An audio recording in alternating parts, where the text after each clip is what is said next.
नमस्कार। ये महाभारत कथा पूरी तरह से वेदव्यास महाभारत के ऊपर आधारित है। यदि आप इसका निरंतर श्रवण करना चाहते हैं तो इस चैनल को सब्सक्राइब ज़रूर कर लीजिएगा और आगे आने वाले सारे पॉडकास्ट के नोटिफिकेशन के लिए बेल आइकन भी ज़रूर से प्रेस कर दीजिएगा। अब हम सुनेंगे शिशुपाल की जन्म कथा और वध।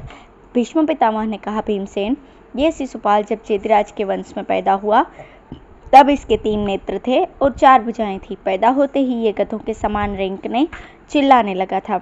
सगे संबंधी इसकी ये दशा देखकर डर गए और इसके त्याग का विचार करने लगे।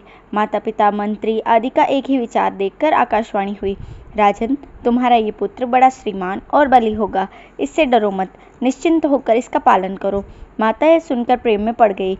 उसके हाथ जोड़कर कहा, जिसने मेरे पुत्र के संबंध में ये भविष्यवाणी की है वो चाहे कोई हो, स्वयं भगवान, देवता या अन्य, मैं उसे प्रणाम करती हूँ और उससे इतना और जानना चाहती हूँ कि मेरे पुत्र की मृत्यु किसके हाथों होगी। आकाशवाणी ने दोबारा कहा, जिसकी गोद में जाने पर तुम्हारे पुत्र की 2 अधिक भुजाएं गिर पड़े और जिसे देखने मात्र से तीसरा नेत्र लुप्त हो जाए, उसी के हाथों इसकी मृत्यु होगी। उस समय इस विचित्र शिशु का समाचार सुनकर पृथ्वी के अधिकांश राजा इसे देखने के लिए आए थे। चेदिराज ने सबका यथोचित सत्कार करके बालक शिशुपाल को सबकी गोद में रखा, परंतु न अधिक भुजाएं गिरी, न तो तीसरा नेत्र लुप्त हुआ। भगवान श्री कृष्ण और महाबली बलराम भी अपनी बुआ से मिलने और उनके लड़के को देखने के लिए चेदीपुर में आए। प्रणाम, आशीर्वाद और कुशल मंगल के पश्चात स्वागत सत्कार हुआ। अनंतर बुआ ने अपने भतीजे श्री कृष्ण की गोद में प्रेम से अपना बालक रख दिया। उसी समय उसकी अधिक 2 भुजाएं गिर गईं और तीसरा नेत्र गायब हो गया। शिशुपाल की माता व्याकुल एवं भयभीत होकर श्री कृष्ण से कहने लगी, श्री कृष्ण, मैं तुमसे डर गई हूँ। तुम आर्तों को आश्वासन और भयभीतों को अभय देते हो, इसलिए मुझे एक वर दो। तुम मेरी ओर देखकर शिशुपाल के सारे अपराध क्षमा कर देना।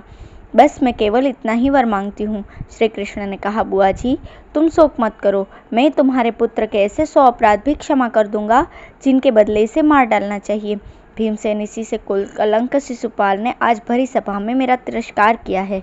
भला और किस राजा की ऐसी हिम्मत है जो इस प्रकार मेरा अपमान कर सके। ये कुल कलंक अब काल के गाल में है। इस समय ये मूर्ख हम लोगों को कुछ न कुछ समझकर सिंह के समान दहाड़ रहा है, परंतु इसे पता नहीं है कि कुछ ही क्षणों में श्री कृष्ण अपने इस तेज को ले लेना चाहते हैं।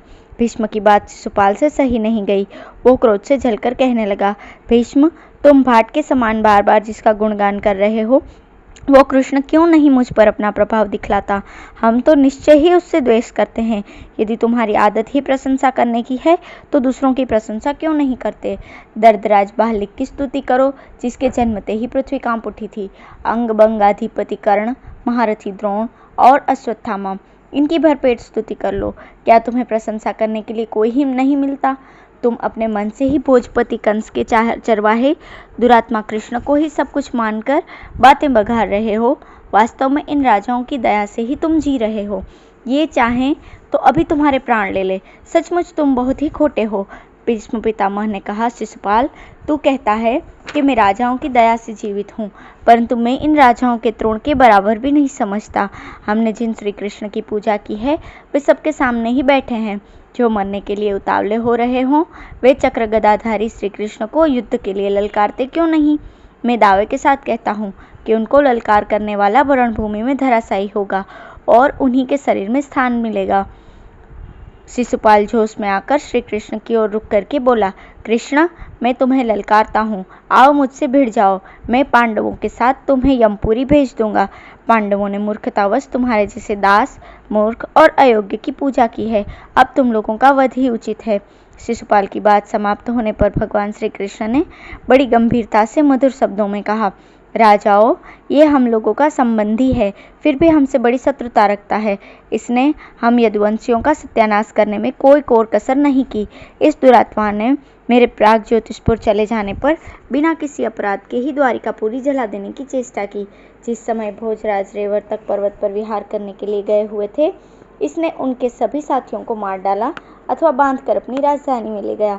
जब मेरे पिता अश्वमेध कर रहे थे तब इस पापात्मा ने उसमें विघ्न डालने के लिए यज्ञ अश्व को पकड़ लिया था। यदुवंशी तपस्वी बभ्रु की पत्नी जिस समय सोवीर देश के लिए जा रही थी, ये उन्हें देखकर मोहित हो गया और बलपूर्वक हर ले गया। इसकी ममेरी बहन भद्रा करुष राज के लिए तपस्या कर रही थी, परंतु इसने छल से रूप बदलकर उसे हर लिया। ये सब देखकर सुनकर मुझे बड़ा कष्ट होता था, परंतु अपनी बुआ की बात मानकर मैं अब तक सहता रहा। आज ये दुष्ट आप लोगों के सामने ही विद्यमान है। यहाँ इसने भरी सभा में मेरे प्रति जैसा व्यवहार किया है वो आप लोग देख ही रहे हैं। इससे आप लोग समझ सकते हैं कि आप लोगों की अनुपस्थिति में इसने क्या किया होगा। आज इसने इस आदरणीय राज समाज के बीच में घमंडवश जो दुर्व्यवहार किया है उसे मैं कदापि सहन नहीं कर सकता। भगवान श्री कृष्ण ने इस प्रकार कह ही रहे थे कि शिशुपाल उठकर खड़ा हो गया और ठठा कर हंसने लगा। उसने कहा, कृष्ण, यदि तुझे 100 बार गरज हो तो मेरी बात सुन और सह, न गरज हो तो जो चाहे कर ले। तेरे क्रोध या प्रसन्नता से न मेरी कुछ हानि है और न तो लाभ। जिस समय शिशुपाल इस प्रकार कह रहा था उसी समय में भगवान श्री कृष्ण ने चक्र का स्मरण किया। स्मरण करते न करते चक्र उनके हाथ में चमकने लगा। भगवान श्री कृष्ण ने ऊंचे स्वर से कहा, नरपतियों, मैंने इसे अब तक जो क्षमा किया था इसका कारण ये था कि मैंने इसकी माता की प्रार्थना से इसके 100 अपराध क्षमा करने की बात स्वीकार कर ली थी। अब मेरे वचन के अनुसार संख्या पूरी हो गई, इसलिए आप लोगों के सामने ही इसका सिर धड़ से अलग कर देता हूँ। भगवान श्री कृष्ण ने यह कहकर बिना विलंब उसी चक्र से शिशुपाल का सिर काट डाला और सब लोगों के देखते ही देखते वो वज्रविद्ध पर्वत के समान धराशायी हो गया। उस समय राजाओं ने देखा कि शिशुपाल के शरीर से सूर्य के समान प्रकाशमान एक श्रेष्ठ ज्योति निकली। उसने जगन्वंदित कमल लोचन भगवान श्री कृष्ण को प्रणाम किया और लोगों के देखते देखते ही वो उनमें समा गई। वो अद्भुत घटना देखकर उपस्थित जनता आश्चर्यचकित हो गई। सभी एक स्वर से भगवान श्री कृष्ण की प्रशंसा करने लगे। धर्मराज युधिष्ठिर की आज्ञा से भीमसेन आदि ने तत्काल उसके प्रेत संस्कार का प्रबंध किया। तदंतर राजा युधिष्ठिर ने सभी नरपतियों के साथ शिशुपाल के पुत्र का चेदि राज्य पर अभिषेक कर दिया। अब है राजसूय यज्ञ की समाप्ति। वैशंपायन जी कहते हैं, जन्मेजय परम प्रतापी युधिष्ठिर का यज्ञ समस्त ऐश्वर्यों से परिपूर्ण था। उसे देखकर उत्साही वीरों को बड़ी प्रसन्नता हुई। उसमें आने वाले विघ्न अपने आप शांत हो गए। सारे कर्म सुखपूर्वक हुए। धन संपत्ति आवश्यकता से अधिक आई। असंख्य मनुष्यों और प्राणियों के खाते पीते रहने पर भी अन्न के गोदाम भरे रहे। इसका कारण यही था कि स्वयं भगवान श्री कृष्ण उनके संरक्षक थे। धर्मराज युधिष्ठिर ने बड़ी प्रसन्नता से वो यज्ञ पूर्ण किया। जब तक यज्ञ समाप्त नहीं हो गया तब तक सर्वशक्तिमान शांग चक्र गदाधारी भगवान श्री कृष्ण उसकी रक्षा में तत्पर रहे। जब धर्मराज युधिष्ठिर यज्ञांत में अवभृत स्थान कर चुके तब सभी राजाओं ने उनके पास आकर कहा, धर्मज्ञ सम्राट, हम बड़े सौभाग्य की बात है कि आपका यज्ञ निर्विघ्न समाप्त हो गया। आपने सम्राट पद प्राप्त करके अजमेर वंशी राजाओं का यश उज्जवल किया है। राजेंद्र, इस यज्ञ के द्वारा महान धर्मानुष्ठान संपन्न हुआ है। इस यज्ञ में हम लोगों को भी सब प्रकार से आतिथ्य सत्कार हुआ है। किसी प्रकार की त्रुटि नहीं हुई है। आज्ञा दीजिए, अब हम लोग अपनी अपनी राजधानी में जाएं। धर्मराज ने उनकी प्रार्थना स्वीकार करके उन्हें सीमा तक पहुंचाने के लिए अपने भाइयों को नियुक्त किया और कहा, अच्छा पधारिए, आप लोगों का मंगल हो। भीमसेन, अर्जुन आदि ने बड़े भाई की आज्ञा से प्रत्येक राजा को सत्कारपूर्वक विदा किया। जब सब राजा और ब्राह्मण वहां से पधार गए तब भगवान श्री कृष्ण ने धर्मराज युधिष्ठिर से कहा, राजेंद्र, बड़े सौभाग्य की बात है कि आपका राजसूय महायज्ञ सकुशल समाप्त हुआ। अब मैं द्वारिका जाने के लिए आपकी आज्ञा चाहता हूँ। धर्मराज ने कहा, आनंद कंद गोविंद, यह यज्ञ तो आपके और केवल आपके ही अनुग्रह से पूरा हुआ है। यह आपकी कृपा का ही प्रत्यक्ष फल है कि सब राजाओं ने मेरी अधीनता स्वीकार करके कर दिया और स्वयं इस यज्ञ में उपस्थित हुए। सच्चिदानंद स्वरूप श्री कृष्ण, मेरी वाणी आपको जाने के लिए कैसे कहे।